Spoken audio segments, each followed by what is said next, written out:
Hello everyone, it's Jessica and I'm back with another scrapbook process video for you for the Peartree Cutfiles design team, and today I'm using this super cute cut file that says Home Away from Home, and it's from the September 2021 release. So this is going to be a pretty long video, but I cut some out to save some time, but I wanted to keep most of it in because I thought it was important for you to see all of my process.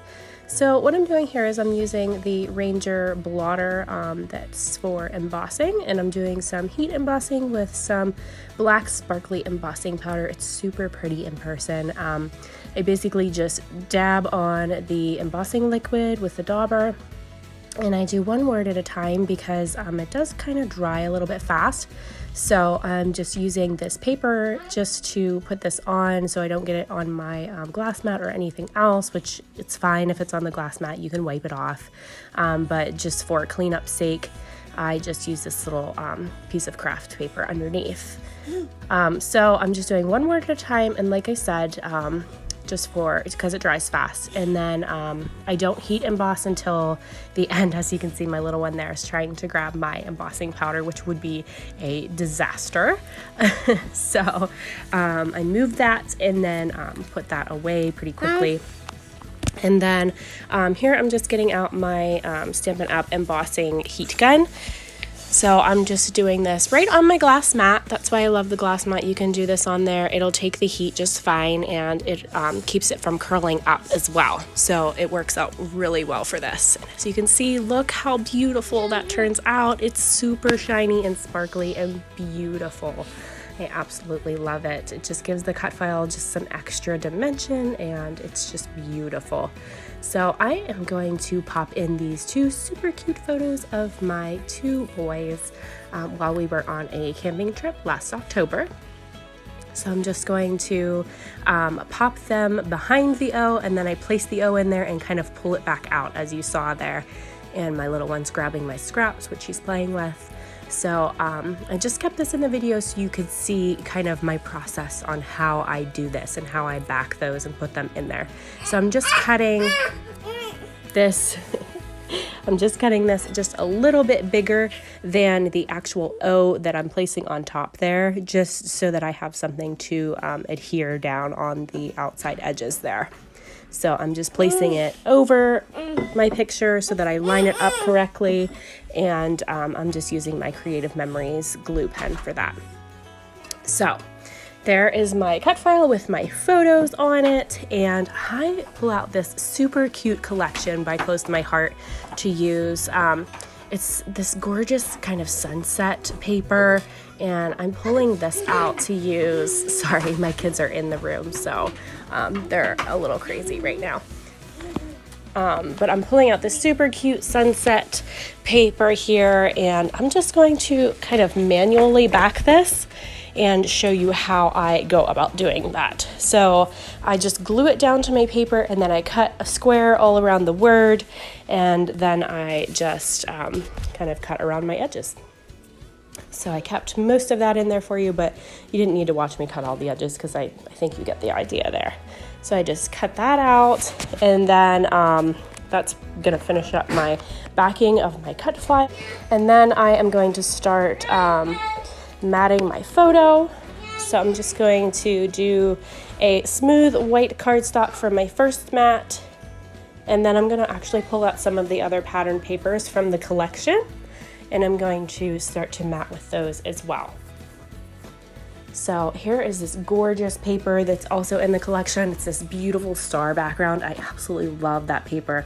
Originally I thought about using that to back my cut file or to cut it out in, but I really loved the like that bluish teal color of the outline on my cut file, so I wanted to keep it kind of matching with that. And then remember that piece of craft paper that I was using for my embossing? I actually really liked the way that that looked by the white and the colors in this collection, so I actually decided to put a border around all of my edges there around my picture.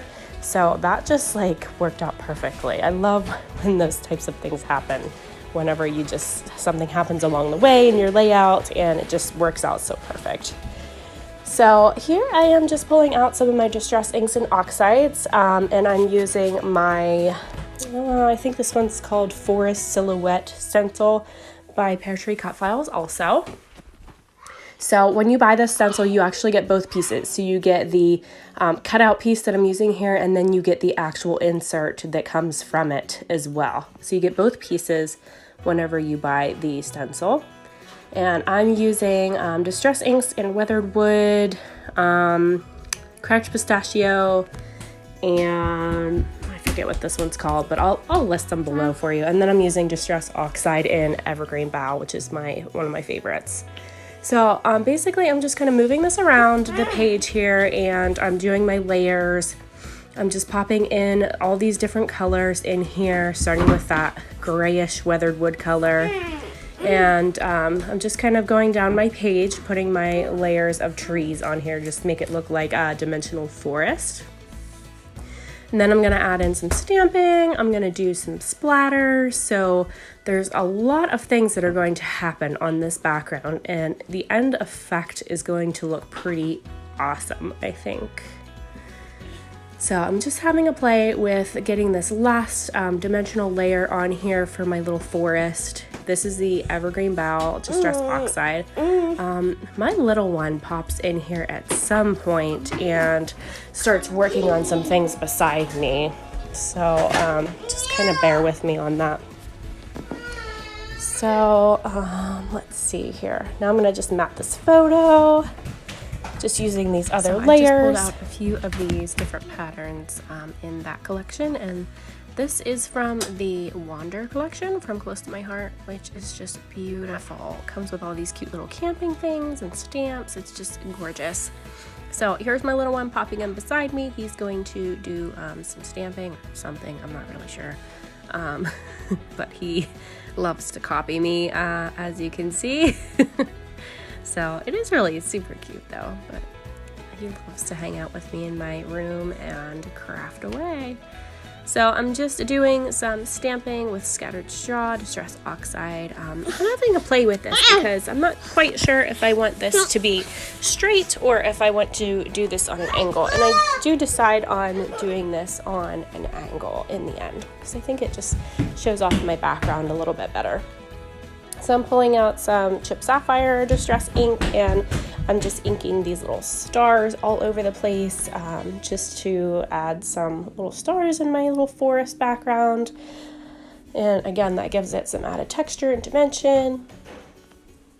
So there's my cut file back on here and my photo. I'm just going to start throwing on some embellishments. So I'm going to use a lot of things from the collection. I'm going to do some more stamping here, and I'm just going to kind of put a lot of stuff around this just to dress it up a little bit. And I think I'm actually going to end up doing some sewing around the border edge as well. So I'll pop in some music here, and then I will pop in a bit.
So I've added some splatters here, and as you can see, I started with white acrylic paint watered down, but sometimes when I use that, I kind of forget that the Distress inks and oxides react with water, so it doesn't really show up super white. So then I go in with some white gesso instead, and that works out a lot better. I forget that sometimes. And then I'm adding some black splatters as well with some Nuvo sparkle spray and morning fog. So you see my little one up in the top corner. He's having a play with my paintbrush as well, and apparently my Distress oxides. I didn't know that at the time, and I'm just seeing this now on the playback. So here is my finished layout. I hope you guys enjoyed this video, and if you want to grab that cut file, I'll link it below for you. And if you do play with this cut file, feel free to share it in our Peartree Cut Files Facebook group. We love to see what everyone else comes up with and creates. So thank you so much for joining me today, and I hope you have a great day. Thank you for watching. Bye-bye.